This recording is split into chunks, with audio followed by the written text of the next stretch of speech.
வணக்கம். நேற்றைய தினம் விருதுநகர் பட்டாசு தொழிற்சாலையில் சுமார் 25 பேர் தங்களுடைய உயிர்களை இழந்துள்ளனர். அவர்களுக்கு ஆழ்ந்த இரங்கலை தெரிவித்துக் கொள்கிறோம். காயமடைந்தவர்கள் விரைவில் குணமடைய வேண்டுகிறோம். இது ஒரு தனி சம்பவம் கிடையாது.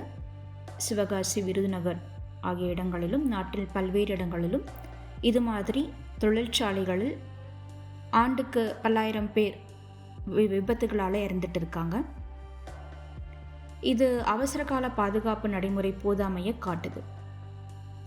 நேற்று இறந்த 25 பேரில் அந்த இடுபாடுகளை அகற்றும் பணியில் ஈடுபட்ட போது திரும்பவும் வெடி விபத்தில் 12 பேர் காயமடைந்திருக்காங்க. ஒரு பொது சுகாதார நிபுணராக நான் என்ன சொல்ல வரேன்னா, இது ஒரு தொழில்துறை சார்ந்த பிரச்சனை மட்டும் கிடையாது.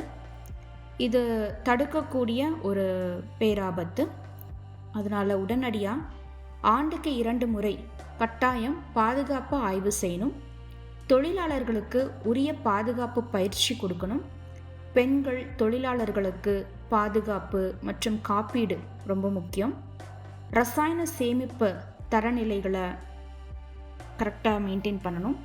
அவசர மீட்பு ஒத்திகைகளை அடிக்கடி நடத்தணும். விதிமுறையை மீறுபவர்களுக்கு கடுமையாக தண்டனை கொடுக்கணும்.